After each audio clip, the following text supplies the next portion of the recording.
நிறைவேறுமா விஜய் அவர்களுடைய கனவு என்கிற தலைப்பில் இந்த அரங்கத்தை உருவாக்கியிருக்கிற டிபேட்டுக்கு முதலில் ஆழ்ந்த கண்டனங்கள். கனவு என்பது அண்ணன் பிலிக்ஸ் சொன்னாங்க, தூங்கும்போது வருவதுன்னு. தூங்கும்போது வருவதல்ல கனவு, உன்னை தூங்க விடாமல் துரத்துவதே கனவு என்று இந்தியாவினுடைய முன்னாள் குடியரசுத் தலைவர் நம்முடைய விஞ்ஞானி தாத்தா அப்துல் கலாம் சொல்கிறார். அப்படி மரியாதைக்குரிய தாவேகாவோட தலைவர் சகோதரர் விஜய் அவர்களுக்கு என்ன கனவு இருக்கிறது? நான் இந்த கனவை முன்வைக்கிறேன், இந்த கனவை முன்வைத்து, இந்த இலக்கை முன்வைத்து, இந்த லட்சியத்தை முன்வைத்து, இந்த கோட்பாட்டை முன்வைத்து இந்த கட்சியை கட்டுகிறேன் என்று இதுவரைக்கும் கடந்த 2 ஆண்டுகளில் அவர் எங்கேயாவது பேசியதாக, எங்கேயாவது ஊடகத்திலே செய்தி வெளியிட்டதாக ஒரு செய்தி உண்டா? கல்வி, கல்விக்கேற்ற வேலை, வேலைக்கேற்ற சம்பளம், சம்பளத்தை கொண்ட தன்மானமிக்க வாழ்வு என் கனவு என்று எங்களுடைய அண்ணன் செந்தமிழன் சீமான் சொல்கிறார். அதுபோல அவருக்கு ஒரு கனவு இருக்கிறதா? ஆரம்ப கல்வி முதல் ஆராய்ச்சி கல்வி வரை, எல்கேஜி முதல் பிஹெச்டி வரை அனைவருக்கும் தரமான சமமான உலகத்தர கல்வியை கொடுப்பேன். எம்எல்ஏ பிள்ளை தொடங்கி சாதாரண ஒரு தானி ஓட்டுநர் பிள்ளை தொடங்கி எல்லோரும் அரசு பள்ளிக்கூடத்தில் தான் படிக்க வேண்டிய சட்டத்தை போடுவேன் என்ற கனவு மரியாதைக்குரிய சகோதரர் விஜய்க்கு இருக்கிறதா? மருத்துவமனை, சாதாரண காய்ச்சல் தொடங்கி புற்றுநோய் சிகிச்சை வரை தரமான மருத்துவத்தை, இங்க அரசு மருத்துவம் இலவசம் தான், ஆனால் தரம் இல்ல. அமைச்சரே எனக்கு அரசு மருத்துவமனை வேண்டாம், காவிரிக்கு போகிறேன் என்று தமிழ்நாடு அமைச்சரே போகிற நிலைமை இருக்கிறது. அப்படி அரசு மருத்துவமனை அமைச்சரும் சிகிச்சை எடுக்கிற மருத்துவமனையாக மாற்றுவேன், இது என் கனவு என்று விஜய்க்கு ஏதாவது கனவு இருக்கிறதா? பேசியிருக்காரா? என் நிலம் பால்பட்டு விட்டது நாசக்கார திட்டங்களால், ஸ்டெர்லைட், மீத்தேன், ஹைட்ரோ கார்பன் இது போன்ற திட்டங்களால் என் நிலத்தில் போய் நாசக்கார திட்டங்களை விரட்டி அடித்து என் நிலமும் வளமும் சார்ந்த தொழிற்சாலை உருவாக்கி தற்சார்பு பொருளாதார கொள்கையில என் நிலத்தை உருவாக்குவேன் என்கிற கனவு அண்ணன் சீமானுக்கு இருக்கிறது. அப்படி விஜய்க்கு ஏதாவது கனவு இருக்கிறதா? என்ன கனவு இருக்கிறது? சுதந்திரத்துக்கு முன்னாடி 50 வருஷத்துல பகத்சிங் சொன்னாரு, பாலுக்கு அழாத குழந்தை, கல்விக்கு இயங்காத மாணவன், வேலைக்கு அலையாத இளைஞன், இதுதான் என் கனவு இந்தியா என்று பகத்சிங் சொன்னார். இன்றைக்கும் இந்தியா அப்படித்தான் இருக்கிறது. இந்தியாவுடைய பட்ஜெட்ல 11 விழுக்காடு ராணுவத்திற்கு, 850 மீனவனை சுட்டுக் கொண்டிருக்கான் துப்பாக்கி வச்சுக்கிட்டு, வட்ட வட்ட பாறையிலே அப்படின்னு பாடிட்டு இருக்காங்க ராணுவம். 850 மீனவனை சுட்டும் போது திருப்பி சுடாத துப்பாக்கிக்கு எதற்காக 11 விழுக்காடு நிதி ஒதுக்கீடு? ஆனால் விவசாயத்துக்கு 2 விழுக்காடு, கல்விக்கு 2 விழுக்காடு, மருத்துவத்துக்கு 2 விழுக்காடு என்று இந்த பட்ஜெட் ஒரு சாமானிய மக்களை நசுக்குகிற பட்ஜெட்டா இருக்கிறது. அது குறித்து பாசிச பாஜக, கொள்கை எதிரி பாஜக என்று பேசுகிற பக்காமாசு நிதி குறித்து ஒரு வார்த்தை பேசல. அதுக்கு பெருமதிப்பிற்குரிய சகோதரர்கள் சொல்றாங்க, பிரதமர் பேசினாரா, முதல்வர் பேசினாரா? ஏன்னா பிரதமர் பேசினாதான் இவர் பேசுவாரா? ஏன்னா எங்களுக்கு நாங்க இந்த எஸ்ஐ இன்ஸ்பெக்டர் ரேஞ்சில், எங்களுக்கு டிஜிபி ரேஞ்ச் தான். புகாரை கொண்டு போய் எங்க கொடுத்தாங்கன்னா டிஜிபி கொடுப்பாங்க. ஒவ்வொன்னையும் ஃபேஸ் பண்ண, ஒவ்வொரு விஷயத்தை பத்தி அனலைஸ் பண்ணி அதுல டேட்டா வச்சு பேசக்கூடிய நபர்கள் தனித்தனியா இருக்காங்கன்னு சொல்ற சிடிஆர் நிர்மல்குமார். அதுக்கு தலைவருடைய கருத்து என்ன? கட்சி தலைமையினுடைய கருத்து என்ன? தலைவன் எவ்வளிய தொண்டனவளி. விஜயனுடைய கருத்து என்ன? எல்லாத்துக்கும் ட்வீட் போடுவீங்கல்ல, எல்லாத்துக்கும் செய்தி போடுவீங்கல்ல, எல்லாத்துக்கும் அறிக்கை போடுவீங்கல்ல, வாருங்கள் திரண்டு வாருங்கள், பக்கா மாசா வாருங்கள், பிளாஸ்டா வாருங்கள். நிதி அறிக்கைக்கு, நிதி பிரச்சனைக்கு மத்திய அரசு சரியா போட்டிருக்கீங்க, ரொம்ப சிறப்பா பண்ணிருக்காங்க நிர்மலா சீதாராமன், அல்வாவை அழகா கிண்டிருக்காங்க அப்படின்னு சொல்றீங்களா? இல்ல சரி இல்லங்க, இது ஏழை எளிய மக்களுடைய வயிற்றில் அடிக்கக்கூடிய பட்ஜெட், 50 விழுக்காடு கொடுக்க வேண்டிய ஜிஎஸ்டியை 41 விழுக்காடு தான் கொடுக்கிறது, இது தம்பியின் கருத்து, இதுதான் தலைவனின் கருத்தா? அப்படி தலைவனின் கருத்து என்றால் ஏன் நீங்க என்டிடிவி எல்லாம் பார்க்க வேண்டாம் சார், நான் பேச வேண்டியது அவர் பேசிட்டாப்ல. மரியாதைக்குரிய அண்ணன் ரெட்பிக்ஸ் தமிழ்நாட்டிலே பெரிய சேனல் அவர் சேனல் தான். கிட்டத்தட்ட 2.5 கோடி என்ன 2.5 கோடி என்ன 30 லட்சம் 3 மில்லியன் 30 லட்சம் சப்ஸ்கிரைபர் பொலிட்டிக்கல் சேனல்ல எனக்கு தெரிஞ்சு பெரிய சேனல் அவர் சேனல் தான். அதுக்கப்புறம் சாட்டை அப்படிலாம் இல்ல, எனக்கு தர வேண்டாம். மரியாதைக்குரிய அண்ணன் ரெட்பிக்ஸ் பெலிக்ஸ் இன்னைக்கு தேசிய ஊடக பிரிவு அவருடைய ஆட்கள் தான் சேனல் நடத்துறாங்க. அவருக்காவது நீ என்டிடிவி தர வேண்டாம். உங்களுடைய வலையொலி இருக்கிறது, உங்கள் கட்சியின் சார்புடைய ரெட்பிக்ஸுக்கு கூட ஒரு பேட்டி கொடுக்க முடியாத தலைவன் எந்த மாதிரியான தலைவன் என்பதை இந்த அரங்கத்தில் நான் எழுப்புறேன். கேட்டா அதுக்கு என்ன சொன்ன, எத்திக்ஸே இல்லையா. சரி, அரசியலும் சரியில்லை, அரசியலும் சாக்கடை, அரசியலும் நாரி. எதுக்கு அரசியலுக்கு வந்தீங்க? அரசியல் சரி பண்ண தானே வந்தீங்க. எத்திக்ஸ் இல்லாத ஊடகத்தில் உட்கார்ந்து கொண்டு எந்த கேள்வி கேட்டாலும் எங்கள் தலைவன் பதில் சொல்வான். அவன் தான்டா தலைவன், அவன் தான் தலைவன். கேட்பாங்க, ஆமா எத்திக்ஸ் இல்ல, எத்திக்ஸ் இல்ல, அறம் இல்லை, ஊடகங்களுக்கு கேள்வி கேட்கும். அந்த கேள்வி எப்படி போட்டாலும், எந்த பால் போட்டாலும் சிக்ஸ் அடிப்பான்டா. திரைப்படத்தில் மட்டும் கத்தி படத்தில் ஒரு 200 கேமரா 2G காத்திலே ஊழல் பண்ண ஊர் சார் இது. கத்தியில கிளைமாக்ஸ்ல ஒரு பத்திரிகையாளர் சந்திப்பு, பைரவா கிளைமாக்ஸ்ல ஒரு பத்திரிகையாளர் சந்திப்பு, பிகில்ல ஒரு கிளைமாக்ஸ் சந்திப்பு, மெர்சல்ல பிரஸ் மீட். படத்துல மட்டும் தான் பிரஸ் மீட் பண்ணுவாப்ல. இங்க பிரஸ் வந்தா இந்த வடிவேல் படத்துல மதுரமல்லினோட கண்ணாடியை மூடுவார்ல, அது மாதிரி சரியான நேரத்துல சரியான இஷ்யூல சந்திப்பாரு அப்படிங்கிறாங்க. எப்ப சார் வரும், எப்ப சார் வரும் சரியான நேரம்? இந்த இளவு காத்த கிளி மாதிரி நாங்களும் காத்திருக்கிறோம். அதாவது சரியான நேரம். கரூரில் 41 பேர் மரணத்தை விட சரியான நேரம் உங்களுக்கு வந்துருமா? 41 பேர் மரணத்திலே 41 பேர் மரணத்திலே பத்திரிகையாளர் திருச்சியிலே காத்திருந்து உங்களுடைய கருத்து என்ன? ஆமா, தமிழ்நாடு முதலமைச்சர் குண்டர்களை அனுப்பி, ஆம்புலன்ஸ் அனுப்பி, கத்தியை வைத்து வீசி, ஆசிட்டை வீசி எங்க ஆட்களை கொன்னுட்டாரு. உனக்கு தைரியம் இருந்தா ஏன் சொல்லல? ஏன் சொல்லல? வீடியோ போட்டு சிஎம் சார் எனக்கு ஏதாவது உங்களுக்கு என் மேல வருத்தம் இருந்தா என்ன எது வேணாலும் பண்ணுங்க, என் ஆட்களை விட்டுருங்க அப்படின்னு வீடியோ போட்டீங்கல்ல, அதே ஒரு இன்டர்வியூ கொடுக்க வேண்டியதானே? பனையூர் அலுவலகத்துக்கு பிரஸ் வரலையாங்க. ஏங்க ஒருத்தர் பனையூர் அலுவலகத்துல தென்னை மரத்து மேல ஏறின்னு கேமரா பிடிச்சிருக்காரு. அவரை கூட்டு உட்கார வச்சாங்க. வாங்க, என்ன பிரச்சனை உங்களுக்கு? நான் பிரஸ் தானே தரேன், தான் தர்றேன். ஒரு நாளைக்கு காலையில் ஒரு பத்திரிகையாளர் சந்திப்பு, மாலையில் ஒரு பத்திரிகையாளர் சந்திப்பு. எத்தனை முறை ஊடகம் நின்றாலும் அந்த ஊடகத்தை சந்திக்கிற தலைவன் எங்களுடைய செந்தமனன் சீமான். யாரோ சொன்னாங்க முதலமைச்சர் பேட்டி கொடுத்தாரா, முதலமைச்சர் பேட்டி என்னைக்கு கொடுக்கிறாரோ அதுக்கு மறுநாள் தான் நாங்க கொடுப்போம். நீங்க என்ன புரியல எனக்கு. திமுகவும் அதிமுகவும் சரியில்லைன்னா நீங்க வந்தீங்க. திமுக அதிமுக சரியில்லை. திமுக ஒரு தீய சக்தி, அதிமுக ஒரு ஊழல் சக்தி. திமுக தீய சக்தி, கருணாநிதி ரோல் மாடல். அதிமுக ஒரு ஊழல் சக்தி, ஜெயலலிதாவும் role model. What bro, this is very wrong bro. MGR role model okay, MGR role model okay. MGR கொடுத்து சிவந்த கரங்களுக்கு சொந்தக்காரர், பாயும் புலிகளுக்கு 10 கோடி அள்ளி கொடுத்த வள்ளல், ஏழை எளிய மக்களுக்காக சிந்தித்த தலைவன். என்றைக்கும் எம்ஜிஆருடைய ராமாபுரத்து தோட்டத்து கதவுகள் மூடியதாக சரித்திரம் கிடையாது. பனையூர் கதவுகள் திறந்ததாக வரலாறே கிடையாது. MGR role model. கலைஞர் கருணாநிதியுடைய தலைமையை ஏற்றுக்கொண்ட திமுக தீய சக்தி. திமுகவை ஒழிக்கணும். திமுக 1969க்கு பிறகு கலைஞர் கருணாநிதி அவர்கள் அந்த திமுகவை கைப்பற்றிய பிறகு திமுக தவறான பாதையில போயிருச்சு. ஆனா கருணாநிதி ரோல் மாடல். என்னப்பா புரியலையே. எது ஸ்கிரிப்ட் யார் எழுதி கொடுக்குறா உங்களுக்கு? முதல்ல அதிமுகவும் ஊழல் சக்தியா, ஜெயலலிதா ரோல் மாடலா? 2017 2021க்கு பிறகு அந்த கட்சி, அதாவது தமிழ்நாட்டு மக்களுடைய கண்ணீரை வடிச்சுக்கிட்டு இருந்தாங்களா, அந்த கண்ணீரை துடைக்க வந்த கட்சி தான் தாவேக்காவா. 2017க்கு முன்னாடி மக்கள் மும்மாறி மழை பொழிஞ்சிட்டு தமிழ்நாட்டில். 2017க்கு முன்னாடி ஊழல் நடைபெறலையா? செங்கோட்டையின் மீது ஊழல் வழக்கே இல்லைங்கிறார். 2001 வருமானத்துக்கு அதிகமாக சொத்து சேர்த்தாக செங்கோட்டையின் மீது வழக்கு இருக்கிறது. ஆதாரம் வேணுமா? கூப்பா கிருஷ்ணன் 1991-96 வரைக்கும் வேளாண்மை துறை அமைச்சராக இருந்து 3 கோடி ரூபாய் வருமானத்துக்கு அதிகமாக சொத்து சேர்த்தாக சொல்லி கூப்பா கிருஷ்ணன் மட்டும் இல்ல. என் போன் எடுங்க. டேட்டாவை கையிலே வச்சிருக்க வேணாமா? அதுதான் போன் எடுத்து வரல. இந்த வழக்குல கூப்பா கிருஷ்ணன், அவரது மனைவி மல்லிகா, தம்பி பாலு, அக்கா கனகவல்லி, அக்கால் மகன் வானவரம்பன், மைத்துனர் சிட்டிபாபு, உறவினர்கள் பழனியப்பன், ராஜமுத்து, இருளாண்டி, காத்தான், மாமனார் கோவிந்தராஜன் உட்பட 10 பேர் ஊழல் குற்றவாளிகள். வருமானத்துக்கு அதிகமாக சொத்து சேர்த்தவர் கூப்பா கிருஷ்ணன். இப்போ உங்களுக்கு நல்லவரா? அவர் தூய சக்தியா, தீய சக்தியா, இல்ல ஊழல் சக்தியா? எப்படி சக்தி அவரு? எதுவும் வாஷிங் மிஷின் வச்சுங்களா பனையூர்ல வாஷ் பண்றதுக்கு? செங்கோட்டையன் நல்லவர், மனித புனிதர், நேர்மையின் சிகரம்.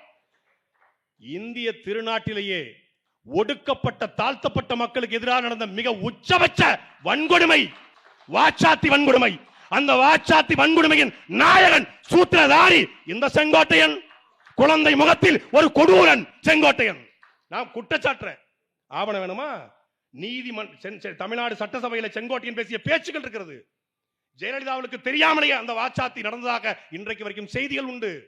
அவர் உங்களுக்கு நல்லவர், வல்லவர், இவற்றை சேர்ந்துட்டா நல்லவர். செப்டம்பர் மாசம் வரைக்கும் அதிமுக கூட கூட்டணி பேச்சுவார்த்தை நடத்தீங்க நடத்தலையா? ஆதவர்ஜுனா அதிமுக கூட கூட்டணி பேச்சுவார்த்தை நடத்தினாரா நடத்தவில்லையா? கூட்டணி ஏதாவது ஆதாரம் இருக்கா?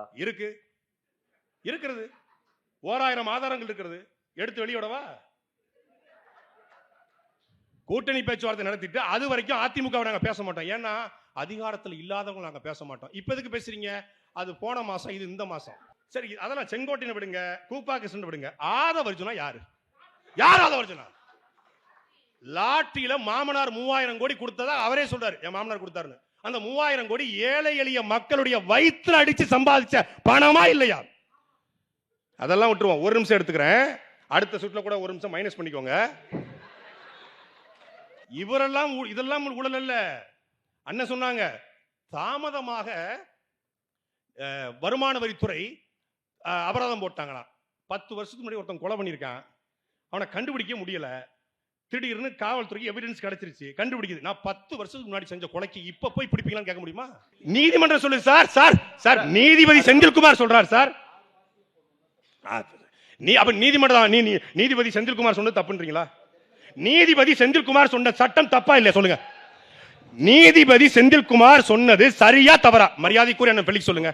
நீதிமன்ற அவமதி பழக்க சவுக் சங்கர் மாதிரி உள்ள போயிடாதீங்க.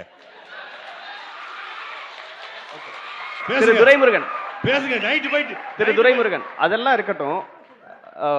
நீங்க என்ன வேணாலும் இவ்வளவு விமர்சனங்களை தாவேக்கா மேல வைக்கலாம். ஆனா களத்துல டிவிக்கு எப்படி இருக்கு? எந்த களத்துல மதசார்பற்ற சமூக நீதி திருப்பரங்குன்றத்துக்கு,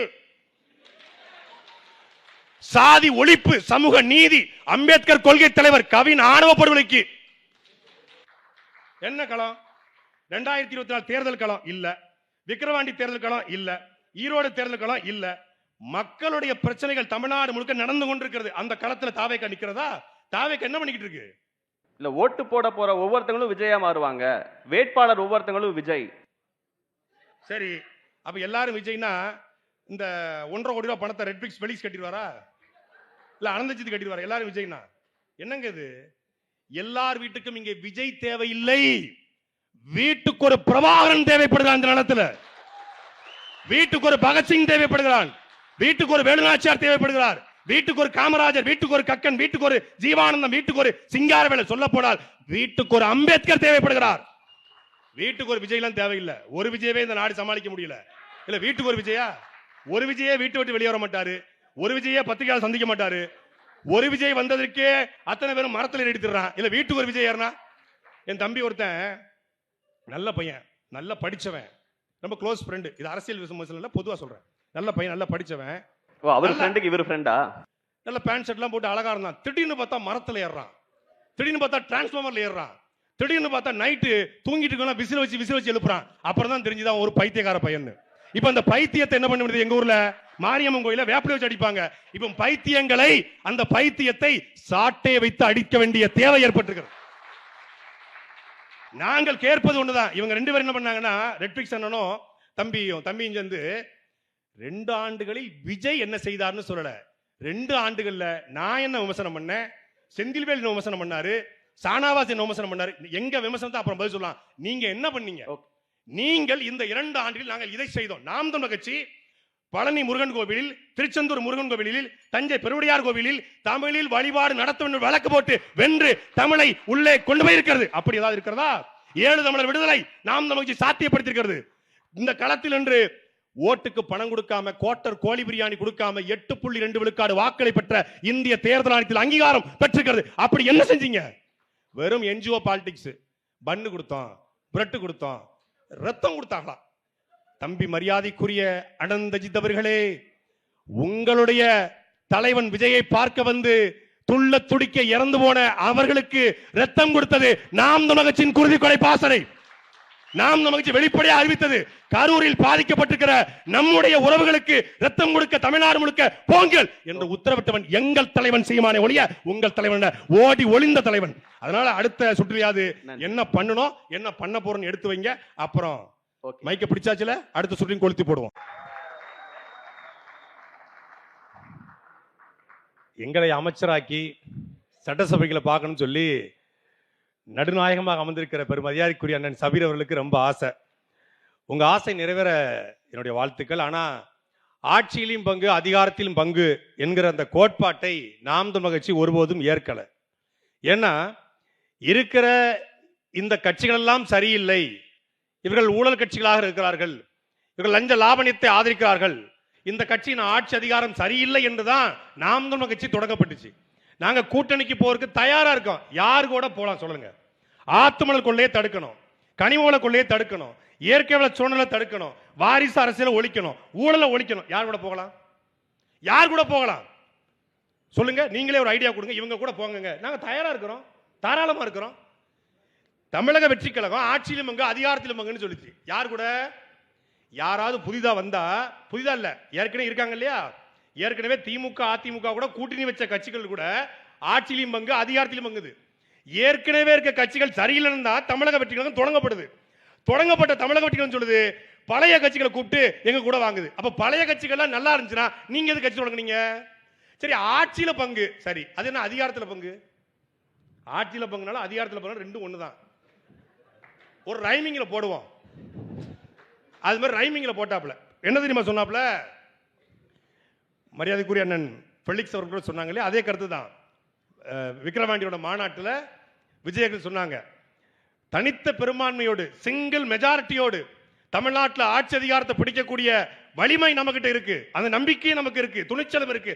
ஆனா நம்ம நம்பியும் சில கட்சிகள் வரலாம் இல்லையா? நம்முடைய செயல்பாடுகளை பார்த்து பல பேர் வரலாம் இல்லையா?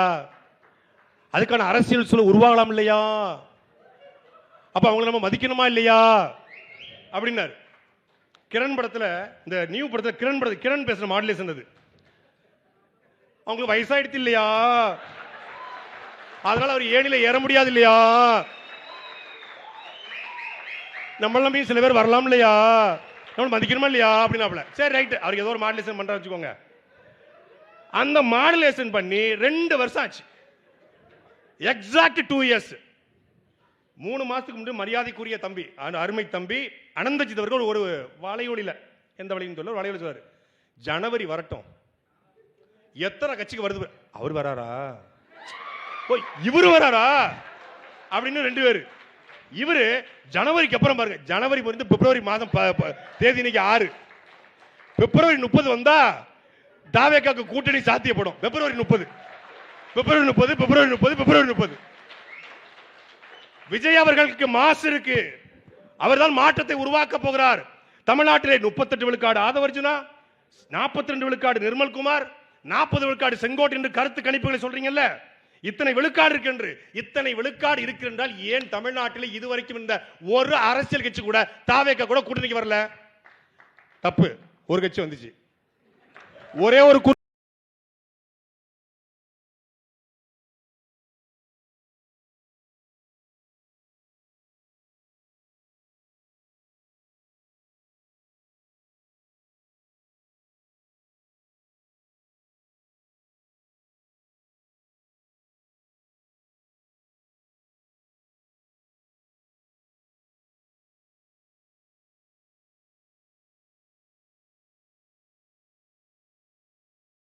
மிகப்பெரிய கூட்டணி, வலுவான கூட்டணி, முஸ்தபா கூட கூட்டணி. உன் நண்பன் யாருன்னு சொல், உன்னை யாருன்னு சொல்லிருப்பாங்கல்ல, உன் கூட்டணி யாருன்னு சொல், உன்னை சொல்லிடலாம். ஆட்சியிலும் பங்கு அதிகாரத்திலும் என்று அறிவித்து தமிழ்நாட்டில் இதுவரைக்கும் தேர்தல் அரசியல வெற்றி பெற்ற ஒரு அரசியல் கட்சி கூட இவரை சீண்டவில்லை. நாங்க தனிச்சு நிக்கிறோம். 2010 சீமானவர்கள் அறிவிச்சாங்க, தேர்தல் அதாவது கட்சி ஆரம்பிக்கும் போது ஆட்சி அதிகாரத்துக்கு நாம் தமிழர் கட்சி, தேர்தல் அரசியல் 2016 வரும், கூட்டு பொறியில் என்பது சாப்பாடு மட்டும்தான், நாங்கள் தேசிய கட்சியோட திராவிட கட்சியோட கூட்டணி வைக்க மாட்டோம், தனிச்சு தான் போட்டி போடுவேன் சொன்னார். இன்றைக்கும் நிறைவேற்றும். நாங்கள் வெல்றோம் தோக்கிறோம், கத்தி கத்தி செத்தாலும் சாவை ஒழிய நாங்கள் ஒருபோதும் கூட்டணி பிச்சை எடுக்க மாட்டோம், எவனையும் கூட்டணிக்கு அழைக்க மாட்டோம். இது எங்கள் கோட்பாடு, எங்கள் கோட்பாடு. அப்படி நீங்க சொன்னீங்களா? நாங்கள் தனித்து நிற்கிறோம், நீங்கள் தனியா நிக்கிறீங்க. தனித்து நிற்பதற்கும் தனியா நிற்பதற்கும் வித்தியாசம் இருக்கு. திமுக ஆட்சிக்கு வரும்போது கூட்டணியோட தான் வந்தாங்க. அவங்க வந்து நாங்க கூட்டணி வைக்க மாட்டோம்னு சொல்ல முடியாது. அண்ணாதுரை அவர்கள் ஆட்சி அதிகாரத்தை பிடிக்கும் போதே கூட்டணியோட தான் பிடிச்சாங்க. எம்ஜிஆர் அவர்களும் கூட்டணியோட தான் அதிகாரத்துக்கு வந்தார். ஆனால் நீங்கள் கூட்டணி அறிவிச்சுட்டு இப்போ நாங்க தனிச்சு தான் நிற்போம், ஏன்னா எவனும் வரல. இந்த காவலன் படத்தை இந்த வடிவேல் இருக்கார் பாருங்க, அம்முக்குட்டின்னு ஒரு போட பிடிச்சிக்கிட்டு ஆட்சியிலும் மங்கு அதிகாரத்திலும் மங்கு, ஆட்சியிலும் மங்கு அதிகாரத்திலும் மங்கு, அம்முக்குட்டி போடு மாதிரி ஆட்சியிலும் மங்கு அதிகாரத்திலும் மங்கு. ஒரு வயசு சிண்டல வடிவேலை எவனும் சிண்டல மாதிரி இவரையும் எவரையும் சிண்டல. சீண்டல் எங்களுக்கு 42 விழுக்காடு. அண்ணன் சாணவாசனா அழகா கேட்டாங்க. அவர் என் கூட சொன்னார் 1000 முரங்களுக்கு 1001 முரங்கள் எங்களுக்கும் அவருக்கு இருக்கு. அது வேற, அது எங்களுடைய அண்ணன் தம்பி சண்டை, அது வேற. ஆனால் விசிகாக்கு என்று ஒரு கொள்கை இருக்கிறது. அதே போல திராவிட கட்சி ஆதரவாளராக செந்தில்வேல் இருக்காங்க. திமுக நாங்கள் கொள்கை நேரடியாக எதிர்க்கிறோம். நெத்திக்கு நெத்தி திராவிட கொள்கை தமிழ் தேசியம் எதிர்க்கிறது. ஆனால் திமுக ஒரு கொள்கை இருக்கிறது. பாஜக எங்கள் கொள்கை, எங்களுடைய கொள்கைக்கும் பாஜக ஒத்து வராது ஒருபோதும். அவன் இந்து முன்னணி என்றால் நாங்கள் வீரத்தமிழ் முன்னணி, அவனுக்கு ராமன் என்றால் எங்களுக்கு ராவணன், அவனுக்கு வீர சிவாஜி என்றால் எங்களுக்கு புலித்தேவன். நெத்திக்கு நெத்தி நிற்கிறோம். ஆனால் இந்து தேசியம், இந்திய தேசியம் என்ற ஒரு கொள்கை இருக்கிறது. ப்ரோ, வாட் இஸ் ஒரு ஐடியாலஜி ப்ரோ? பிறப்புக்கும் எல்லா உயிருக்கும், அது திருக்குறள். இந்த மதசார்பற்ற சமூக நீதி, அது வேலை திட்டம், கோட்பாடு. கொள்கை என்ன? திராவிடமா, தமிழ் தேசியமா, இந்து தேசியமா, செந்தரிசமா, கருவாட்டி சாம்பார். ஒண்ணு திராவிடம்னா அந்த பக்கம் நில்லுங்க, தமிழ் தேசியம் இந்த பக்கம் நீங்க நடுவில் நிக்காதீங்க. நம்ம ரோடு ரொம்ப மோசமான ரோடு நடுவில் நிக்காதீங்க. ஒரு பக்கம் ரெண்டு பக்கம் நில்லுங்க, தனித்தனியா நில்லுங்க. பொது உடைமை இப்படி சித்தாந்தத்தை எடுத்துக்கிட்டங்க அப்படின்னு சொல்லுங்க. அம்பேத்கரையும் பெரியாரையும் ஒன்னா ஒட்டி வச்சிருக்கமே, இதை விட கொள்கை வேணும். அது ஒரு விஎஃப்எக்ஸ் தெரிஞ்சு எடிட் பண்ணிடுவானே, போட்டோஷாப் பண்ணக்கூடிய பண்ணிடுவான் அம்பேத்கரையும் பெரியாரையும். அம்பேத்கரிடம் இருந்து என்னத்தை எடுத்துக்கொண்டீர்கள்? அம்பேத்கருடைய சிந்தனையில், அவருடைய செயல் திட்டத்தில் இதை எடுத்துக்கொண்டு இதை அப்ளை பண்ணுங்க. அம்பேத்கரை நாங்கள் அனந்தஜித் போன்றவர்களுக்கு கொண்டு போய் சேர்த்துருக்கோங்க.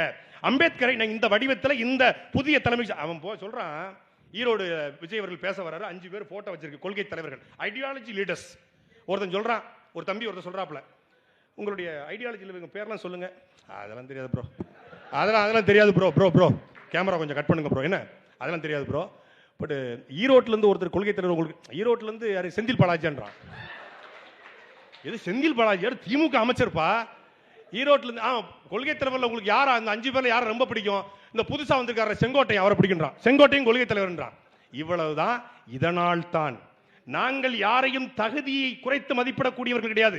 எல்லோரும் எங்களுக்கு சமம் தான், எல்லோரும் தமிழர்கள் தான். ஏன் இந்த மாதிரி கொள்கை தலைவர் பெயரை கேட்டா செங்கோட்டையன் செந்தில் பாலாஜின்னு சொல்றான்ல, இவனுக்கு பெயர் தற்குறியா இல்லையா? இந்த கேள்விக்கு பதில் சொல்லுங்க.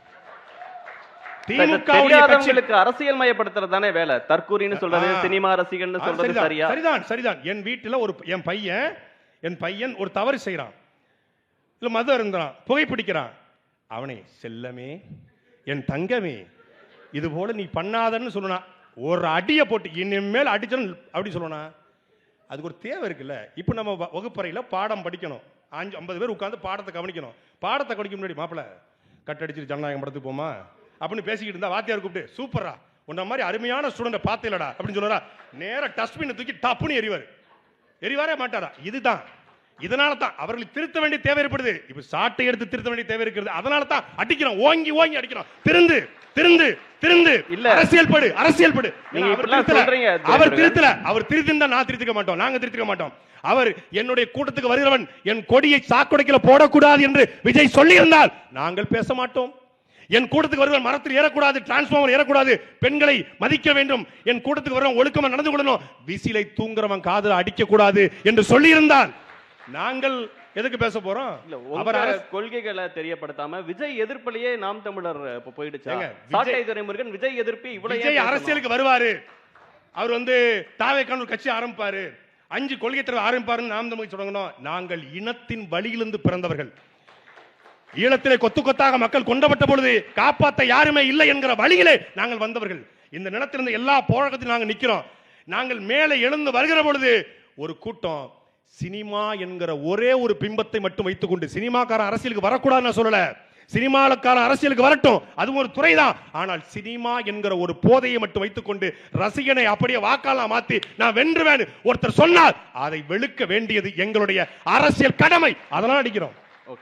ஆனா 2 வருஷமா அவர் கட்சி ஆரம்பிச்சிருந்து பேசுறீங்க, ஆனாலும் தொடர்ந்து இளைஞர்கள் ஆதரவு, விஜய்க்கு ஆதரவுங்கிறது அதிகமாயிட்டே போகுது.